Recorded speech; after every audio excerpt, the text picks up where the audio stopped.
r/Nosleep. Posted by u/_illegal_carrot_. Stay inside the car. The sun began to set over the horizon. The sky had been consumed by a bright orange tint with a touch of pink. That was the countryside for you. For as long as I can remember, I've been absolutely fascinated by nature. It was beautiful. From the amazing views of mountain tops, to the wonders of wildlife.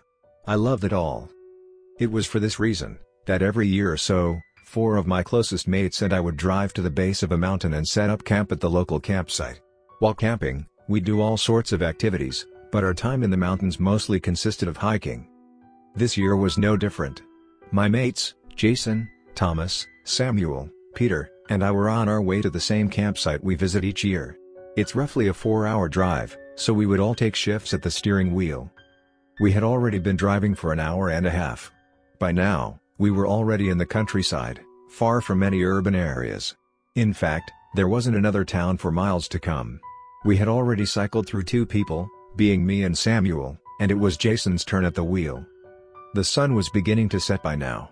The way we had it planned, we were going to arrive at the campsite just after dark, at around 7:30 p.m. However, due to delays and detours, we were significantly behind our schedule. "PFT, we'll be lucky if we make it by 10. Exclaimed Samuel. "Yeah, maybe if Jason wasn't so shit at driving, we'd be at least halfway there by now." Peter moaned. "Aw, shut the hell up, Peter. It's not my fault that the highway was closed off." "Alright, calm down. Just pulling your leg, mate." As our long haul continued, we began to drive deeper into unknown terrain. Considering that our normal route was closed off, we were forced to take a massive detour. The turnout left us in the middle of nowhere. "Are you sure you know where you're going?" Thomas asked. "Almost looks like we're lost." "I'm following the GPS. This is where it's telling me to go," Jason barked. We continued to drive for another 10 minutes or so, still in unknown terrain, when our worst nightmare suddenly became reality. "What the hell?" Jason exclaimed as the car's engine began to sputter, as the car began to lose speed. Jason pulled the car over to the side of the road, just as the engine gave out. Our car had broken down in the middle of nowhere. "God damn it!" I sighed. As if our situation wasn't crap enough already.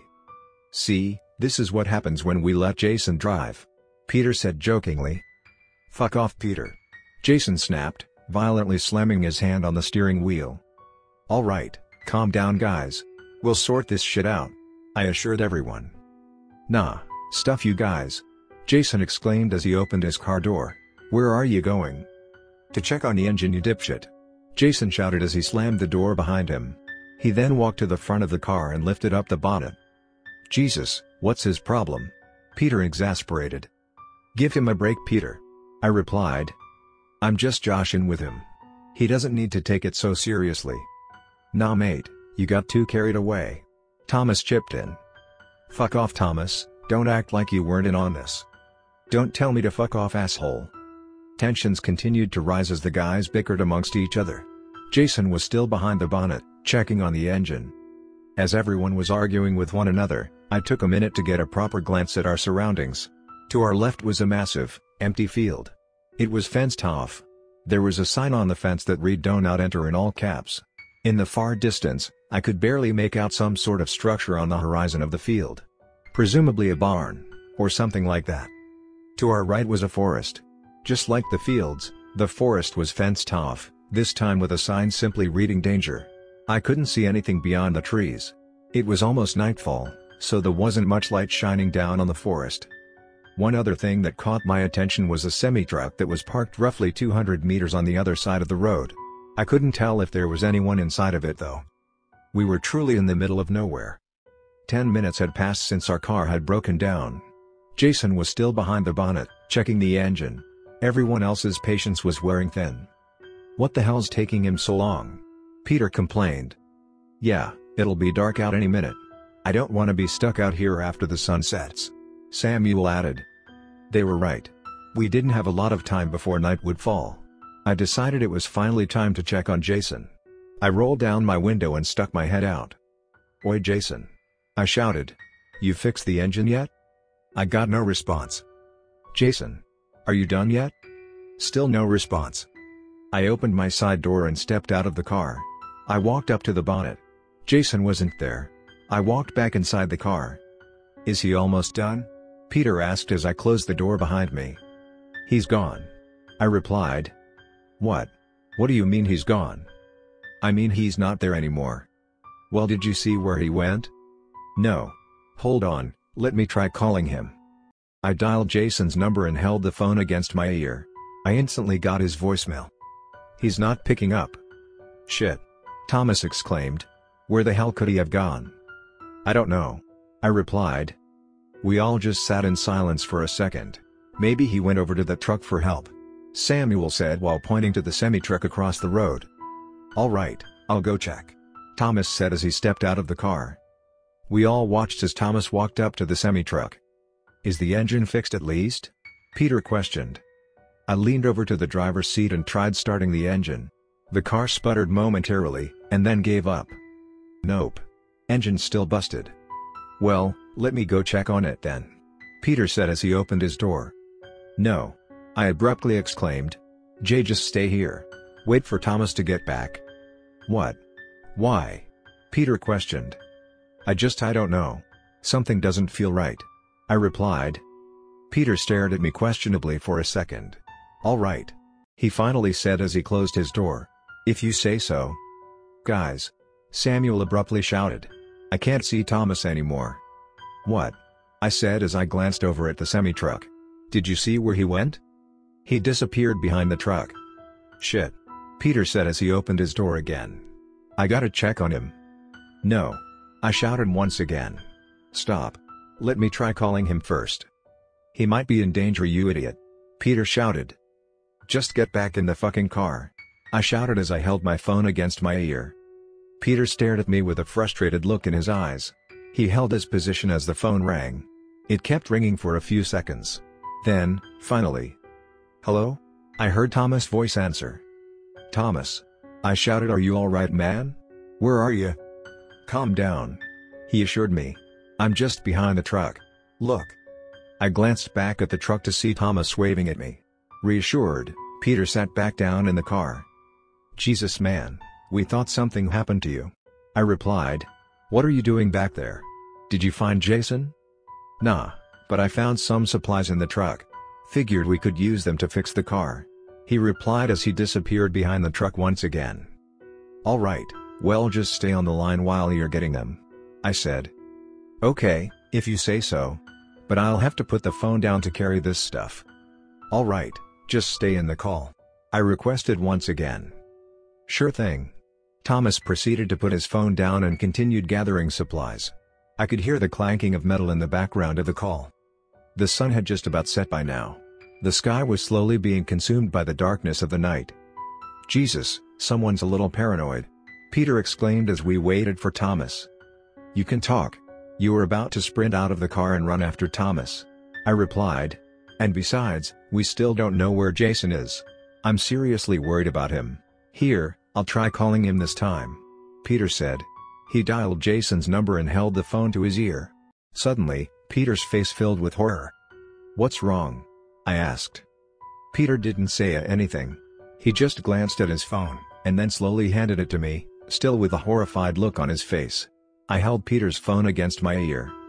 Horrified, I hung up on the call and dropped Peter's phone. "What the hell was that?" I asked Peter. "I have no fucking clue," Peter replied, still mortified. "It's hard to describe, but on the other end of the call were these strange noises. It sounded like a mix of demonic screaming, crying and other horrific, indistinguishable noises. And I can't be sure, but I think I heard Jason's voice faintly in the background of the call." I was frozen in fear for a minute, still trying to process what I had just heard. I don't know what those noises were, and I don't know what had happened to Jason. All I knew was that we needed to get out of there as quickly as possible. In a flash, I grabbed my own phone, still in a call with Thomas. "Thomas, you need to get back to the car right now," I shouted. I didn't get a response. "Thomas, answer me." Only silence. Then, suddenly, I heard the sound of a loud bang in the distance. It was the sound of metal clashing, as if someone had dropped a bunch of supplies on the ground. "Oh shit, it got Thomas," I shouted. "What do you mean it got Thomas? What the hell is it?" Samuel panically asked. I didn't answer Samuel. Instead, I locked all of the car doors and turned off all the lights. "What the hell are you doing?" Peter shouted. "Shut the fuck up for a second. Everyone just shut up." We all sat in silence. It was dark now, almost pitch black outside. "What are we doing?" Samuel whispered. "Why'd you turn off all the lights?" "Just keep quiet and stay low. I think there's something out there," I replied. "Like, what? A bear or something?" "No, I don't know. I don't know what's out there, but whatever it is, I think it got Jason and Thomas. We just need to stay in the car and keep quiet. Hopefully it won't know we're here." "And nah man. This is crazy," Peter said, shacking uncontrollably in his chair. "We gotta get out of here." Peter wasn't in a sane state anymore. "No," I shouted. "Stay in the car." Peter didn't try to argue with me this time. He was too scared to do anything.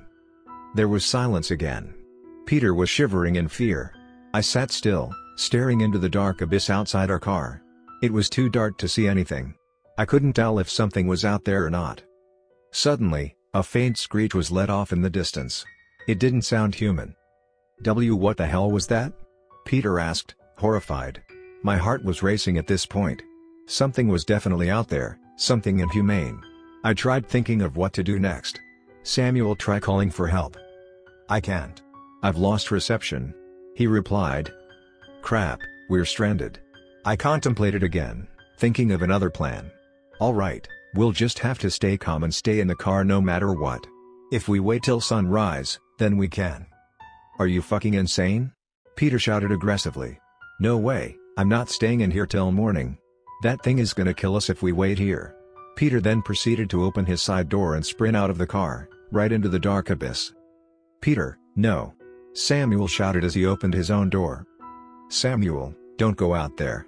I shouted. "I gotta go after Peter!" Samuel shouted as he ran off into the darkness, leaving his door open behind him. "Samuel, please. Stay here." But it was too late. Samuel had already ran off into the darkness. Frozen and mortified, I tried contemplating what to do next. Should I go after them? Should I try making a run for it too? Before I could decide what to do next, I heard the sounds of screaming in the distance. It was Peter. I could also hear Samuel shouting in the distance. I couldn't make out everything that he was saying.